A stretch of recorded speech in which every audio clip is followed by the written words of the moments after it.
everybody, welcome to or welcome back to my channel. I'm so glad you're here and I'm so glad you clicked on. Today's video is going to be my March wrap up, and we're not going to talk about my March TBR because I did not follow that one bit. I did have one DNF this month, which we'll talk about, but okay, so let's go over some stats. It's not important, but it's fun sometimes to hear about them. I personally enjoy looking at stats. I think it's interesting. So in the month of March, I read 14 books. I read 3,232 pages. I had one DNF. 10 books were physically read. 3-ish were on audio, and then one was kind of an ebook. Anyways, 14 books this month is pretty crazy because I did not think that I would have been able to. We did move into a new apartment. It has been so hectic in the month of March. Crazy, lots of family, lots of friends, lots of social activities, but the end of March kind of slowed down a little bit, so I was able to read some more, which was really nice. I do want to first talk about my first DNF of the month.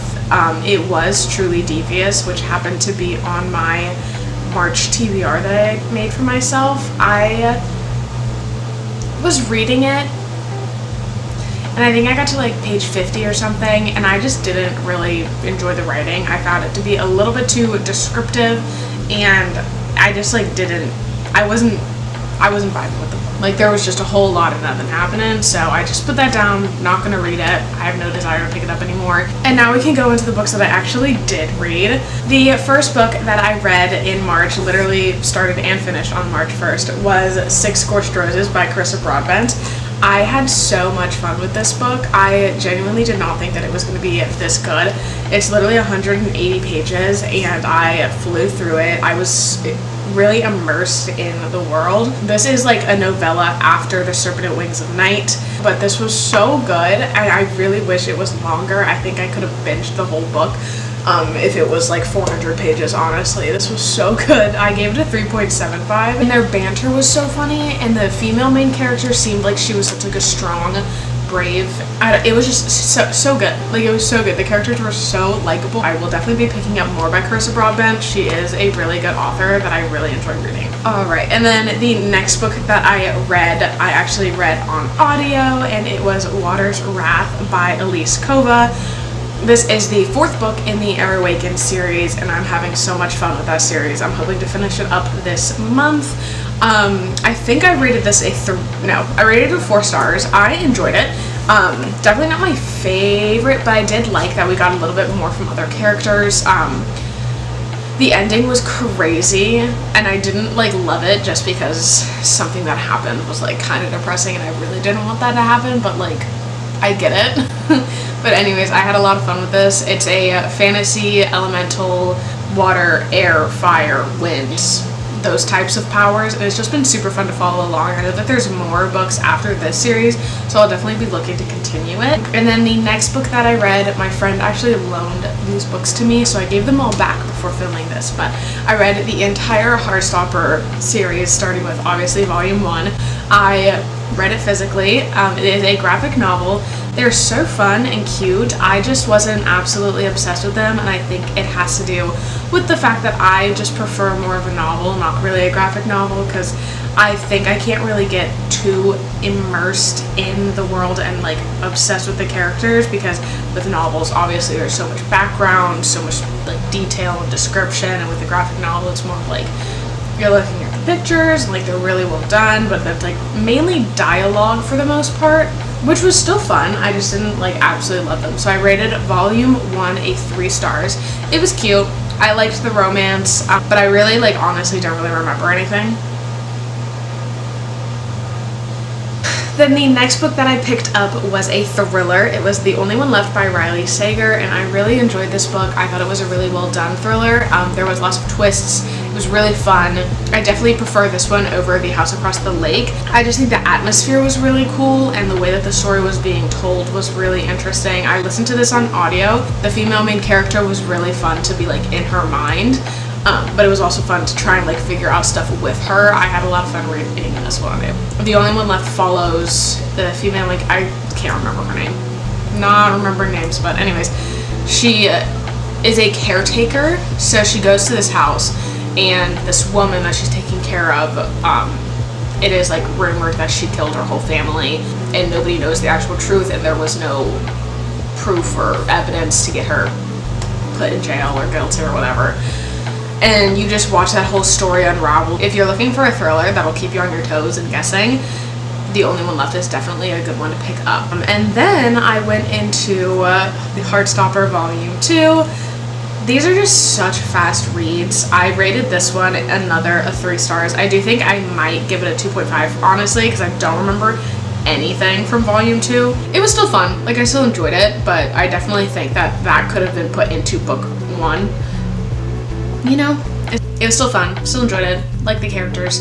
The Dead Romantics by Ashley Poston. I love this book. I love Ashley Poston. She's one of my favorite authors. I have owned this book since 2022, so I picked it up finally. I listened to the audio and read it physically, and it was just so good. Like, I went into this pretty blind. Obviously, I knew it had to do with ghosts. This was super fun. I think I read this in my reading blog that I posted, so if you want more in-depth or like reactions about this book, then you should go watch that. But anyways, I had so much fun with this. I gave it a 4.5. I really enjoyed the characters and the story and the plot. I feel like there was just, Ashley Poston has like so much depth to her books. So this one was really good. It deals with grief, personal character growth, life changes. Highly recommend picking this up. And then we went into First Lie Wins, which I do own physically, but I'm letting my friend borrow right now. I did not really like this book. I found it to be super underwhelming and like predictable, and I just like didn't really like it. I liked the first 160 pages. I thought that those were really good, and then it just started going a little bit downhill, and I just like wasn't enjoying my time reading it. I didn't enjoy it. It was okay. Like, the writing was good, but the story was like... Hey guys, editing Ellie here. The camera stopped filming, and I was under the impression that it had gotten my review of Heartstopper Volume 3. So we'll do a little recap. I rated it a 3.75. I definitely enjoyed this one the most out of the whole series. I liked that they went to Paris. The topics that were had and conversations were really well done. I like the communication a lot. Again, I'm not obsessed with this series, so I don't have too much to say, but I did enjoy the third one the best. I said a lot more in the review that I actually thought I was filming, but I'm just gonna stop this here. So I read that. I liked it. And I also wanted to talk a little bit more about Scorched and Saddled, because I was also cut off when I was talking about this, and Scorched and Saddled was my only 5-star book of the month, and I loved it. It's small town, cowboy. It's just all around good, cute vibes, and I'm a sucker for cowboy romances. I don't know what it is, but I genuinely had so much fun reading the book. I have 0 complaints about it. It was fast-paced. I liked all the characters. I related to Ada a lot, and I really enjoyed Wes. I thought he was a great book boyfriend, good male main character, and I liked the representation of mental health illnesses, and genuinely just had a good time. So that's a little bit more on why I liked Scorched and Saddled so much. Now we're gonna go back to the actual video. The camera stopped. I don't know where it stopped, but we were talking about Scorched and Saddled. I gave this a 5 stars. Really enjoyed this. Highly recommend picking it up. Done and Dusted is the book before this one, so if you're wanting to get into this, definitely pick that one up. It was just so good. I don't even know like really what it is about this book that gave me that 5-star feeling, but it just like it did. Like, I finished it and I was like, yeah. Heartstopper Volume 4. Again, 3 stars. I really don't have too much to say about the series. I thought it was cute, so we're just gonna keep going. And then I read Butcher and Blackbird by Brienne Weaver. Bryn? I don't know. I read this, and it was my buddy read with my friend Princeton, and we had polar opposite thoughts on this, which was so funny because it's like, that really shows. like how one book could be so good to some people and then like not at all to others. So I rated this at 4 stars. I enjoyed it. It follows 2 serial killers that kill serial killers. I do agree with the points that he made about like why he didn't like it, but I just like had a good time. Like nothing about this book like really screams this is a really good book, but I had a great time. The vibes were there. I was enjoying myself. It's just a really silly, goofy serial killer romance. And then I jumped into the 5th Heartstopper book and I rated this a 3 stars.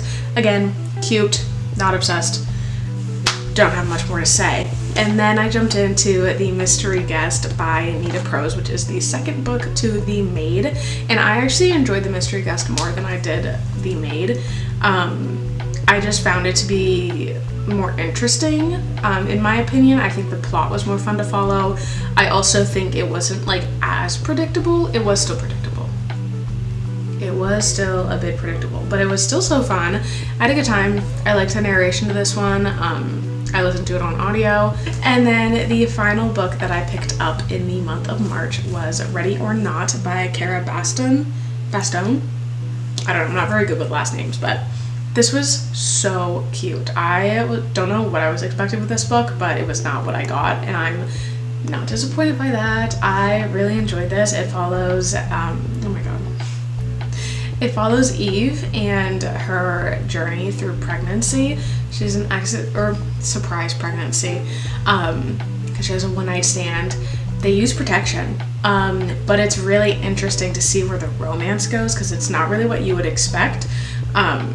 And it's just super fun. The characters in this book are so likable and they all have different perspectives into this, and I just thought it was super interesting how it was done. I really enjoyed it and I thought it was super cute. I gave it a 4 stars. I read it physically and on audio. Like, it was like heartwarming and it had depth, and I just truly really enjoyed this. So I would highly recommend picking this up. So those are all of the books that I read in March. I read a couple on my physical TBR. I think I read 6.